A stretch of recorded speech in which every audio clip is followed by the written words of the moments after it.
அனைவருக்கும் காலை வணக்கங்கள்.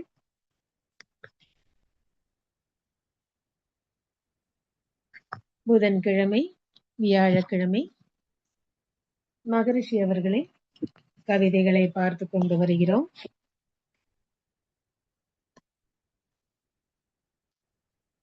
என்ன அருமையான கவிதைகள்! ஒவ்வொரு துறையிலையும் கவிதைகளை எழுதியிருக்கார். எளிமையான தமிழ்ல எழுதியிருக்கார். அதோட நாம் அதை மனப்பாடம் செய்து எடுத்து சொல்வதற்கு, அந்தந்த தலைப்புகள் வரும்பொழுது எடுத்து சொல்வதற்கு ஈஸியா, எளிமையாக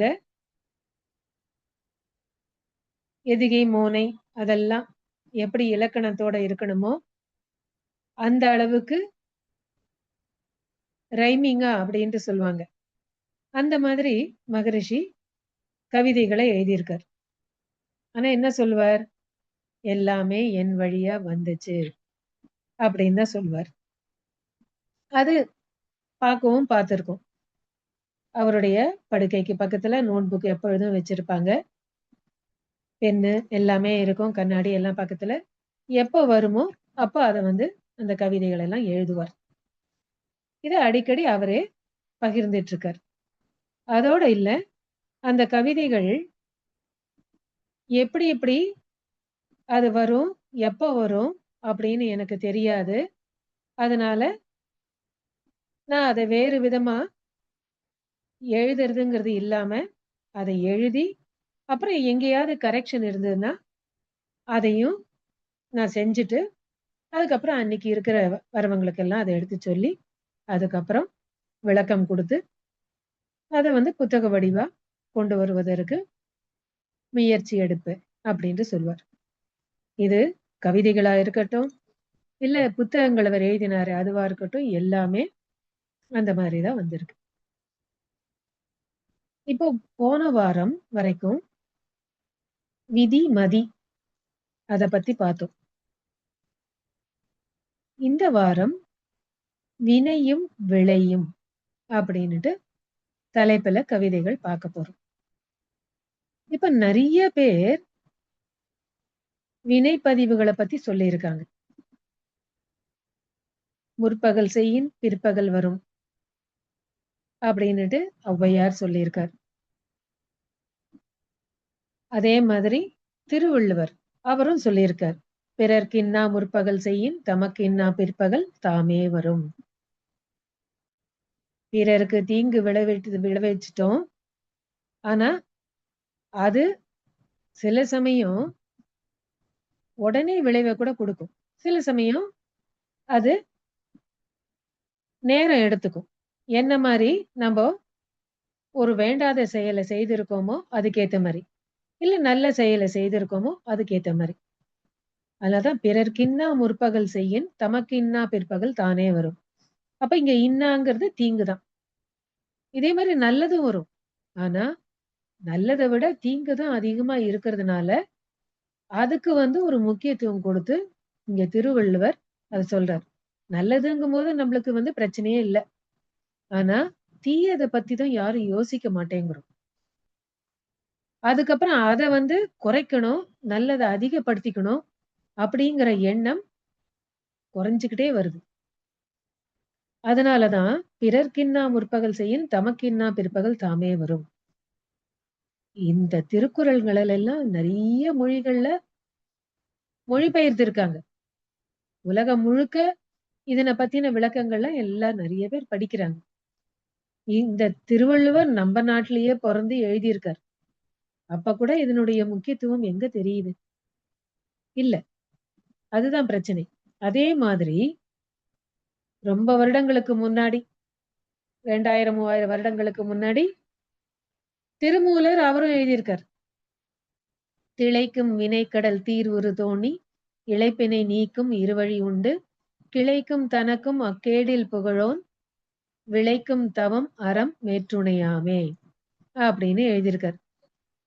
வினை பயன்கிறது ஒரு பெரிய கடல். அவ்வளவு சீக்கிரம் இத போக்கிட முடியாது. இந்த வினையாகிய பிறவி கடலை நீந்தி சென்று இறைவனை அடைய வேண்டும். அதற்கு சோர்வு வராம இருக்கிறதுக்கு இதை கம்ப்ளீட்டா போக்கிக் கொள்வதற்கு 2 வழிகள் தான். ஒண்ணு அறம், இன்னொன்னு தவம். இந்த 2 வழிகளை யார் கடைப்பிடிக்கிறாங்களோ, அவங்க தூய்மை அடைந்து இறைவனை அடைவர். அப்படின்ட்டு அவரும் சொல்லியிருக்கார். சரி. இப்போ இந்த பதிவுகள்லாம் எப்படி வருது? பாரதியார் கூட அந்த அந்த கடவுள வேண்டிக்கும் பொழுது, அவர் அப்படியே அதெல்லாம் எழுதியிருக்கார். ஒண்ணுத்துக்கும் பயப்பட வேண்டாம். இந்த பதிவுகள் எல்லாம் நம்ம போக்கிக் கொள்ள முடியும். இந்த பதிவெல்லாம் இருக்குது. ஆனா நல்லது தான் செய்யணும். கெட்டது செஞ்சா நமக்கு தான் வரும். அப்படின்னு அங்கங்க அத கோட் பண்ணி சொல்லியிருக்காரு. எல்லா மகான்களும் சொல்லியிருக்காங்க. ஆனா மகரிஷி அவர்கள் இந்த வினை இது நீங்க வந்து வர மாட்டீங்களா? எப்படியெல்லாம் பதிவாகுது? எங்கெங்க பதிவாயிருக்கு? அப்படிங்கிற அந்த ஒரு விளக்கத்த நமக்கு இங்க குடுக்குறார். எல்லாருமே வந்து பதிவ பத்தி சொல்லியிருக்காங்க. ஆனா மகரிஷி அவர்கள் 3 விதமான பதிவுகள் இருக்கு. சஞ்சித கர்மம், பிராரப்த கர்மம், ஆகாமிய கர்மம் அப்படின்ட்டு சொல்றார். அப்போ இதுக்கெல்லாம் என்ன விளக்கம்? அப்படிங்கிறத இந்த கவிதையில குடுக்குறார். முன்னோர்கள் செய்த வினைப்பதிவு வித்தில் உண்டு. மூளையிலே உன் செயலின் பதிவனைத்தும் உண்டு. பின்னே நீ செய்வினைக்கும் புலனைந்தும் இயக்கிப் பெற்ற பழக்கப் பதிவும் உண்டு. இம்மூன்றும் உன்னை நீ உள் உணரும் அகத்தவத்தை ஆற்றி ஒவ்வொன்றாய் பழிப்பதிவை அகற்றி வர வேண்டும். தன்னில் பதிவான வினைப்பதிவுகளை மாற்ற தணிக்க பொருள் செல்வாக்கு பயனாகாது உணர்வீர். கடைசியில ஒரு பெரிய ஒரு விளக்கத்தையும் கொடுக்கிறார். அதுதான் இங்க பியூட்டி. அப்புறம் நிறைய பேர் இதுலதான் வந்து மயங்கிட்டு இருக்காங்க. என்ன இப்போ தவறு செய்தா என்ன? உண்டியல்ல போய் ஒரு 10 ஒரு இத்தனை ரூபாய் போட்டா ஆச்சு.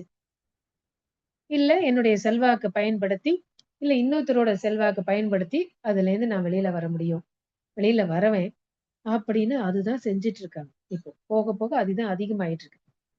அப்புறம் நிறைய பேருக்கு இந்த பதிவுகள் பத்தி அது என்ன விளைவுகள் கொடுக்கும் அப்படின்னு தெரியல. தெரிஞ்சிருந்தா இப்படி இவ்வளவு தலைவர்கள் கொஞ்சம் கூட ஒரு அதனை பத்தின ஒரு பயமே இல்லாம இன்னசென்ட்டா இருக்கிற குழந்தைகள், பெரியவங்க அங்கங்க போட்டு அவங்க வந்து இந்த மாதிரி எல்லாம் சண்டைய போடுறாங்க. அப்புறம் மக்களுக்கு உதவக்கூடிய, வாழ்க்கைக்கு உதவக்கூடிய எண்ணெய் இதெல்லாத்தையும் அங்கெல்லாம் வந்து குண்டு போட்டு அதெல்லாம் அழிக்கிறாங்க. அப்புறம் அத ஒரு இடத்துல இன்னொரு இடத்துக்கு கொண்டு வரணும்னு அத தடுக்குறாங்க. எத்தனை விதமான தவறுகள் போயிட்டே இருக்கு. அப்புறம் இது பின்னாடி வர சந்ததிகளுக்கும் போகும். அப்படிங்கிற அந்த விளக்கமும் தெரியாம ஒரு மயக்க நிலையில பொருள், புகழ், செல்வாக்கு, புலனின்பம் இந்த 4க்கும் அடிமையாகி அப்படியே தான் பொருள் பற்று, அதிகார பற்று. மகரிஷி அதையும் சொல்றார். இன்னும் சுருக்கி சொல்றார். அப்ப அதுக்கு காரணம் என்ன? ஆணவம். அதனால என்ன? பேராசை, சினம், கடும்பற்று, முறையற்ற பால் கவர்ச்சி, உயர்வு தாழ் மனப்பான்மை, வஞ்சம். அதனால என்ன? பஞ்சமகா பாவங்கள். அது கண்டினியூ ஆயிட்டே இருக்கு. அதனாலதான் இங்க அழகா விளக்கத்தை கொடுக்கிறார். முன்னோர்கள் செய்த வினைப்பதிவு வித்தில் உண்டு. அதுக்கப்புறம் வித்து வழியா அந்த பதிவுகள் எங்க வேணா போகலாம். இத நான் கணிக்க முடியாது. என்னுடைய முன்னோர்களோட பதிவு எனக்கு வரலாம், என் குழந்தைக்கு வரலாம், என்னுடைய கொள்ளு பேரனுக்கு போகலாம், எள்ளு பேரனுக்கு போகலாம், எங்க வேணா போகலாம். இது எனக்கு கையில இல்ல. ஆனா அதை யோசிக்கிறது இல்ல. அந்த காலத்துல வந்து முன்னோர்கள்லாம் யோசிச்சு நிறைய விஷயங்கள் பார்த்து பார்த்து செய்தாங்க. நம்போ ஒரு குழந்தை பொறந்துடுச்சுன்னா, பாட்டி பொறந்திருக்காங்க, தாத்தா பொறந்திருக்காங்க, அப்பாவே பொறந்து வந்துட்டாரு அப்படின்லாம் சொல்றோம். ஆனா, உடல் ரீதியாக அந்த அங்க அடையாளங்கள வச்சு சொல்றோமே தவிர, குணங்களும் அப்படி வந்திருக்கு, வரும் அப்படின்னு இன்னும் அந்த ஆழ்ந்த நிலைக்கு போகல. எப்பயாவது தான் சொல்றோம். ஒரு கோபம் வந்தா அப்ப பதிவுகள பத்தி சொல்றோம். இல்ல ஒரு நல்ல செயல் இருந்ததுன்னா, அப்ப சொல்லி பெருமைப்படுத்திக்கிறோம். ஆனா, ஒரு கர்ம வினை தொடர்ந்து வருது. ஒருத்தருக்கு குழந்தை குறைபாடோட பொறந்திருக்கு. இல்ல ஏதோ ஒரு நோயோட, பிரச்சனையோட ஒரு குழந்தை பொறந்திருக்கு. இல்ல வாழ்க்கை நல்லா போயிட்டு இருக்கு. ஏதோ திடீர்னு ஒரு விளைவு வருது. இதுக்கெல்லாம் என்ன காரணம் தெரியாம, நம்ப அந்த இறைநிலைய, கடவுள நம்ப வந்து அத வந்து வித்தியாசமா பேசுறோம். தரக்குறைவா பேசுறோம். இல்ல கடவுள் நம்பிக்கையே இல்லாம போயிடுது. ஆனா, இங்க மகரிஷி அதுக்கு தான் விளக்கம் குடுக்குறார். முன்னோர்கள் செய்த வினை பதிவு வித்தில் உண்டு. சீட் செல்ஸ் வழியா நமக்கு எந்த சந்ததிக்கு வேணாலும் போகும். வித்து வழியா போகும். சுக்கிலம், ஸ்ரோணிதம் இது வழியா போகும். மூளையிலே உன் செயலின் பதிவனைத்தும் உண்டு. அதுக்கப்புறம் பிராரப்த கர்மம். இப்ப இந்த இது பிறவில நான் என்ன செஞ்சிருக்கேனோ, புலன்கள் வழியாவும் என்னென்னலாம் நான் செய்திருக்கேனோ, புலன்களை இயக்கி எல்லாம் செஞ்சிருக்கேனோ, அது எனக்குள்ள பதிவாகி, மூளையில பதிவாகி, காந்த ஆற்றல்ல பதிவாகி, அதுக்கப்புறம் என்னுடைய மூலாதாரத்துல இருப்பு கட்டி வச்சுக்குது. ஏன்னா எல்லாருமே பழக்கத்துக்கு தான் அடிமையாயிடுறோம். விளக்கம் தெரியுது. ஆனா பழக்கத்திலேருந்து மேல வர முடியல. அப்போ பின்னை நீ செய்வினைக்கு செய்யும் வினைக்கு புலன் 5ம் இயக்கி பெற்ற பழக்கப் பதிவும் உண்டு. அப்ப இந்த மாரி 3 விதமான பதிவுகள் இருக்கு. இதை நீ உள் உணரும் அகத்தவத்தை ஆற்றி ஒவ்வொன்றாய் பழிப்பதிவை அகற்றி வர வேண்டும். திருமூலர் அதான் சொல்றார். தவம், அதுக்கப்புறம் அறம்.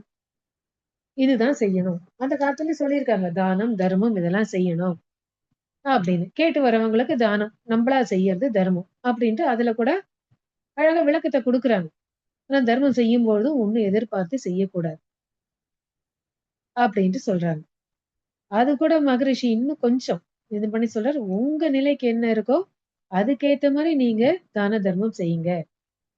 நாளைக்கு பின்னாடி உங்க குழந்தைங்கள், உங்க குடும்பத்துல இருக்கிறவங்க எக்கச்சக்கமா தான தர்மத்த செஞ்சு கஷ்டப்பட்டாங்கன்னா, அது கூட வந்து ஒரு வேண்டாத எதிர்மறை பதிவா நம்மகிட்ட பதியும்.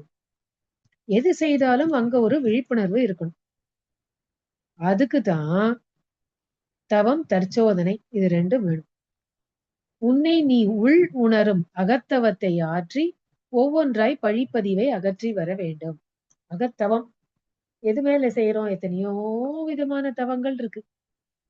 உருவத்த நினைச்சு செய்யலாம், மந்திரத்த நினைச்சு செய்யலாம், இல்ல ஒரு தேவதைய நினைச்சு செய்யலாம், இல்ல உயிராற்றலையே சில மூச்சு பயிற்சிகள்னால மேல கொண்டு வந்து செய்யலாம். ஆனா மகரிஷி அவர்கள் சித்தர்கள் முறையில அதை எளிமைப்படுத்தி மூலாதாரத்திலிருந்து ஆகினைக்கு கொண்டு வந்து, அதுக்கப்புறம் மூலாதாரத்துல மறுபடியும் அத இறக்கி கொண்டு போயி, அந்த தவ ஆற்றலை சமன்படுத்தி, அதுக்கப்புறம் துரியம், அதுக்கப்புறம் உடலை விட்டு துரியாதீதம், அப்புறம் 9 மையத்தவம் அப்படின்னு வெவ்வேறு விதமான தவங்கள நமக்கு குடுத்திருக்காரு. அப்ப இந்த அகத்தவம் செய்யறதுனால என்ன ஆகுது? அதுலதான் தவம்னு குடுக்காம அகத்தவம்னு சொல்றார்.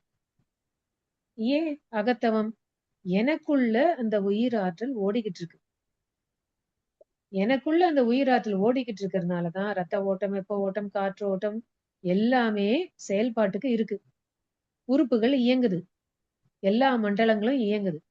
அப்போ அந்த உயிர் மேல் நான் என்னுடைய மனதை வைத்து தவம் செய்யும் பொழுது, எனக்கு இன்னும் அதிகமா பலன் கிடைக்கும். என்னுடைய மனதுக்கு மூலம் என்னுடைய உயிர் தான். அந்த உயிர் இல்லைன்னா உடம்பு ஒண்ணும் ஒண்ணும் பெரிய இயக்கமே அங்க கிடையாது. அப்போ என்னுடைய மனதின் மூலமான உயிரின் மேல் மனதை நிலைக்க செய்யும்பொழுது என்ன ஆகுது? என்னுடைய மன அலைச்சல் குறையுது. மன அலைச்சல் குறைய, குறைய, குறைய என்னுடைய விழிப்பு நிலை அதிகமாகுது. விழிப்பு நிலை அதிகமாக, அதிகமாக நான் ஏற்கனவே என்கிட்ட இருக்கிற பதிவுகள், வேண்டாத பதிவுகளை போக்கிக் கொள்ளக்கூடிய முயற்சி நான் எடுக்கிறேன். அப்புறம் இன்னும் பதிவுகளை சேர்த்துக் கொள்ளாமல் இருப்பதற்கு வேண்டிய விழிப்பு நிலையும் எனக்கு கிடைக்குது. அப்ப ஏன் நம்மளுக்கு வந்து பதிவுகள் வந்து அதிகமாயிட்டும் இருக்கு, குறைய மாட்டேங்குதுன்னா, விழிப்பு நிலை இல்ல. உணர்ச்சி நிலையிலேயே வாழ்க்கைய நடத்திட்டு போயிட்டு இருக்கிறதுனால, நமக்கு மன அலைச்சூழல் குறையாம இருக்கிறதுனால நம்ம மேலும் மேலும் பதிவுகளை ஏற்றுக்கொண்டே வருகிறோம். அப்புறம் என்ன மாதிரி பதிவு வந்திருக்கு? முன்னோர்கள் செய்த வினைப்பதிவுனா அது மட்டும் இல்ல.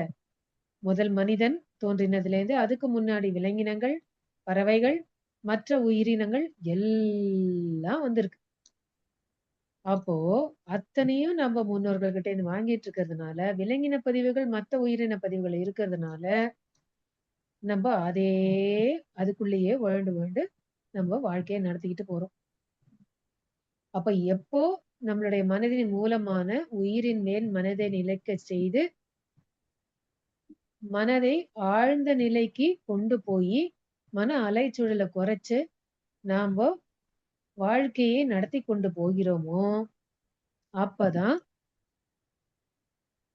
ஒரு விழிப்பு நிலையில செயல்கள் செய்யறோமோ, அப்பதான் பதிவுகளை குறைத்துக் கொள்ள முடியும். இன்னும் சேராமயும் இருக்க முடியும். அப்ப அதுக்கு அகத்தவம் மட்டும் இல்ல, மகரிஷி இன்னொரு கருத்தையும் கொடுத்து அகத்தாய்வும் வேணும்.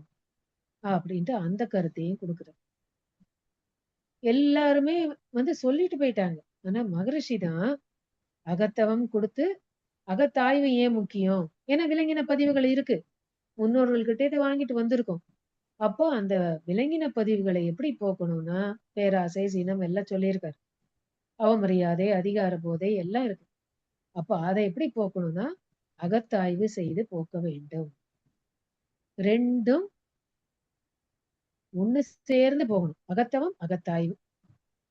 அப்படி செய்ய செய்ய செய்ய ஒவ்வொன்றாய் பழிப்பதிவை அகற்றி வர வேண்டும்.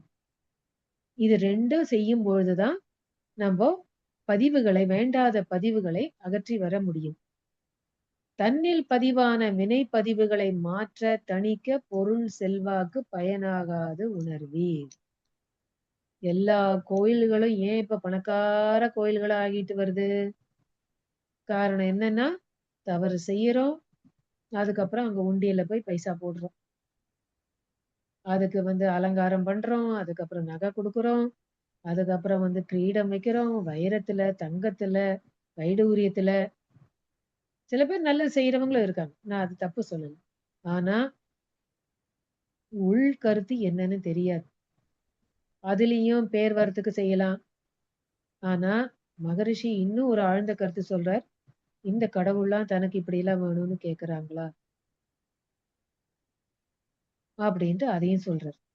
அப்போ பொருள், செல்வாக்கு இதனால நீங்க செய்த வேண்டாத செயல்களை போக்கிக் கொள்ள முடியாது. அற வாழ்க்கை வாழும்பொழுது அகத்தவம் அற வாழ்க்கை வாழும்பொழுது அற வாழ்க்கைன்னா என்ன? ஒழுக்கம், கடமை, ஈகை. ஒழுக்கத்திலயும் ரொம்ப அழகா குடுக்குறார். எண்ணம், சொல், செயலால் தனக்கோ, பிறருக்கோ, தற்காலத்திலோ, பிற்காலத்திலோ, உடலுக்கோ, மனதுக்கோ துன்பம் கொடுக்காத செயல்கள் எல்லாம் ஒழுக்கம் உள்ள செயல். கடமைய பத்தியும் சொல்லியிருக்காரு. ஈகைய பத்தியும் சொல்லியிருக்காரு. கடமையும் எப்படி ஆற்றணும் அப்படின்னு அந்த வரிசை முறையும் குடுத்திருக்காரு. ஈகைன்னா வெறும் ஈகைன்னா பொருள் மட்டும் இல்ல. வாழ்த்து கூட ஈகை தானே. அந்த நெறைய விளக்கங்கள நமக்கு குடுத்திருக்காரு. அப்போ பொருளோனாலயோ, செல்வாக்குனாலயோ பதிவுகள போக்கிக் கொள்ள முடியாது. ஆனா அகத்தவம், அகத்தாய்வு செய்து ஒரு விழிப்புணர்வோடு வாழ்க்கையை நடத்திக் கொண்டு போகும்பொழுது, பதிவுகளை குறைத்துக் கொள்ள முடியும். மேலும் சேர்த்துக் கொள்ளாமயே இருக்க முடியும். அப்படின்னு சொல்லி, அதுக்கு வேண்டிய பயிற்சிகளையும் குடுத்திருக்காரு. நெறைய இடத்துல நம்ம பண்றோம். அதான் சொல்வார். ஆ 100 தேங்காய் உடைக்கிறோம், 10 தேங்காய் உடைக்கிறோம் அப்படின்லாம் வேண்டிக்கிறோம். ஆனா அந்த காலத்துல ஏன் அப்படி செய்தாங்க? இந்த விளக்கம் தெரியாததுனால அவங்க செய்தாங்க. அதோட மட்டும் இல்ல. அந்த மாரி தேங்காய் உடைக்கும்பொழுது, நம்பளே அத எடுத்துட்டு வரதில்ல. அங்க இன்னும் நெறைய பேரு வசதி இல்லாதவங்க, ஏழைகள்லாம் இருப்பாங்க. அவங்கலாம் அத எடுத்து தங்க வீட்டுக்கு கொண்டு போயி அத சாப்பிடுறது அப்படின்னெல்லாம் இருந்துச்சு. எவ்வளவோ விஷயங்கள் அதுக்கு இருந்தது. உள்ளடக்கி இருந்தது. ஆனா இப்போ அந்த மாரி நிலைமை இல்ல. எல்லாருமே ஓரளவுக்கு வறுமை கோட்ல இருந்து மேல வந்துட்டுருக்கோம். அப்படி இருக்கும்பொழுது, இந்த தேங்காய் உடைப்பது அதற்கு பதிலாக, நம்போ வேற விதமா நெறைய தான தர்மங்கள் செய்யலாம். ஒருத்தர படிக்க வைக்கலாம். அந்த மாரிலாம் செய்யலாம்.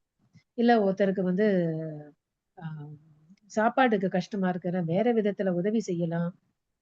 அரிசி பருப்பு வாங்கி கொடுக்கலாம், இல்ல உடுக்க உடை கொடுக்கலாம். எத்தனையோ விதத்துல அவங்களுக்கு நம்ம உதவி செய்யலாம். அப்போ அந்த மாதிரி உதவி செய்தால் அது இன்னும் அதிக பலன்களை கொடுக்கும். அப்ப மகரிஷி என்ன சொல்றாரு, இந்த மாதிரி நம்ம செய்யும்பொழுது ஒரு பெரிய ஒரு விபத்து நடக்கணும்னு இருந்துச்சுன்னா, ஒரு ஸ்கிராட்சோட வெளியில வருவோம். அதனுடைய தீவிரத்தையும் குறைக்க முடியுங்கிறார். அந்த விளக்கத்தையும் குடுக்குறார். இந்த மாரி நெறைய பேருக்கு அந்த மாரி பலனும் கிடைச்சிருக்கு. அப்போ அதனாலதான் சித்தர்கள் என்ன சொல்றாங்க, அந்த ஒரு கவிதையும் குடுக்குறார். "படமாட கோயில் பகவர் கொன்றியில் நடமாட கோயில் நம்பர்க்கு ஈதாமே, நடமாட கோயில் நம்பர் கொன்றியில் படமாட கோயில் பகவர்க்கு ஈதாமே" அப்படின்னு சொல்றாங்க. இது எல்லாருக்கும் இந்த கருத்தெல்லாம் தெரியும். படத்துல அந்த இருக்கிற கோவில்ல இருக்கிற அந்த கடவுளுக்கு படைக்கிறத விட, மனிதர்களுக்கு மத்த உயிரினங்களுக்கு குடுத்து அத அந்த கடவுளுக்கு போய் சேரும். அப்படின்னு இந்த விளக்கத்த குடுக்குறாங்க. அதனாலதான் சித்தர்கள் கவிதைகள்லாம் சேர்த்து இதெல்லாம் தான் மகரிஷிக்கு உள்ளுணர்வா தெரிந்து, விளக்கங்கள் தெரிந்து, பொருள் செல்வாக்கு பயனாகாது உணர்வீன்னு நம்மளுக்கு ஆணில அடிச்ச மாதிரி குடுக்குறது. எவ்வளவு பெரிய விஷயம் பாருங்க. அப்போ அந்த மாதிரி நம்ம ஒரு மயக்க நிலையில வாழாம, அத என்ன மாரி ஒரு நல்ல செயலுக்கு பயன்படுத்தலாம் அப்படிங்கிற ஒரு விளக்கமும் நமக்கு கிடைக்கும். ஆனா அந்த காலத்துல அப்ப ஏன் செய்தாங்க? அபிஷேகங்கள். தேனு, பாலு, தயிரு, அப்புறம் பழங்கள் எல்லாம் வைத்து செய்தாங்க. அப்படின்னா, அந்த விக்கிரகங்கள்லாம் பஞ்சலோகங்கள்ல அந்த மாரிலாம் இருந்துச்சு. அது மேல இந்த மாரி அபிஷேகங்கள்லாம் செய்து, அத பிரசாதமா நம்ம உண்ணும்பொழுது, நமக்கு இருக்கிற சில உடல் ரீதியாக இருக்கிற பிரச்சனைகள் எல்லாம், அதெல்லாம் போகும். அப்படின்னு ஒரு விஞ்ஞானபூர்வமான விளக்கத்தை புரிந்து கொண்டு அவங்க செய்தாங்க. இது பழனி கோவில் எல்லாம் கூட சொல்லுவாங்க. சித்தர்கள்லாம் நெறைய மூலிகைகள வச்சு அந்த விக்கிரகத்தெல்லாம் ஏற்படுத்தினாங்க அப்படின்னு. அந்த மாதிரி நெறைய இடத்துல இருக்கு. பஞ்சலோகங்கள் மேல அபிஷேகம் செய்து அதெல்லாம் அத பிரசாதமா சாப்பிட்டாங்க அப்படின்ட்டு உண்ணும்போது வியாதிகள். விபூதி கூட அப்படிதான். நல்ல விதமா விபூதி தயாரிச்சாங்கன்னா, உடல் அரிப்பு, உடல் தோல் ரீதியாக பிரச்சனைகள், அதுக்கப்புறம் வயிறு பிரச்சனைகள்லாம் கூட சரியாகும். அந்த விபூதிய ஒழுங்கா அதுக்கு தயாரிக்கணும். அத கூட மகரிஷி ஆலய வழிபாடுல விளக்கத்த குடுத்திருக்காரு. அப்போ அந்த காலத்துல பழக்கத்துக்கு வந்த சில விஷயங்கள் நல்ல விஷயங்களா இருந்துச்சு. ஆனா இப்ப அப்படி இல்ல. அதனாலதான் மகரிஷி இப்ப சொல்றார், பொருள் செல்வாக்கு பயனாகாத உணர்வீர் அப்படின்ட்டு குடுக்குறாரு. அப்புறம் அகத்தவம், அகத்தாய்வு இதுக்கு வேண்டிய பயிற்சிகளையும் நமக்கு குடுத்திருக்காரு. உடலை பராமரிப்பதற்கு வேண்டிய உடற்பயிற்சி, அதுக்குள்ள இயங்குற உயிரின் வளத்தை அதிகப்படுத்துவதற்கு காயகல்ப பயிற்சி, மனதை அமைதிப்படுத்துவதற்கு, அதனுடைய மன அலைச்சலை குறைப்பதற்கு அகத்தவம், மனதை தூய்மைப்படுத்துவதற்கு அகத்தாய்வு பயிற்சிகள், அதுக்கப்புறம் இன்னும் தனித்தனியா குடும்ப அமைதி எப்படி கொண்டு வரணும் அப்படின்னு நிறைய தலைப்புகள விளக்கங்களை நமக்கு குடுத்திருக்காரு. பிரம்மஞான விளக்கமும் நமக்கு குடுத்திருக்கார். நிறைய விளக்கங்கள் நமக்கு மகரிஷி குடுத்திருக்காங்க. அதனால எதுவுமே பேச்சு வழக்குல மட்டும் இல்லாம, அதற்கு வேண்டிய பயிற்சி முறைகளையும் நமக்கு குடுத்திருக்காரு. அப்போ இந்த பதிவுகள்லாம் எப்படி இப்படி இருக்கு அப்படின்னு முன்னோர்கள் சொன்ன, திருமூலர் சொன்ன அந்த கவிதைகளுக்கெல்லாம் மகரிஷி இந்த கவிதையில ஒரு பெரிய விளக்கத்த நமக்கு குடுத்திருக்காரு. அனைவருக்கும் நன்றி. வாழ்க.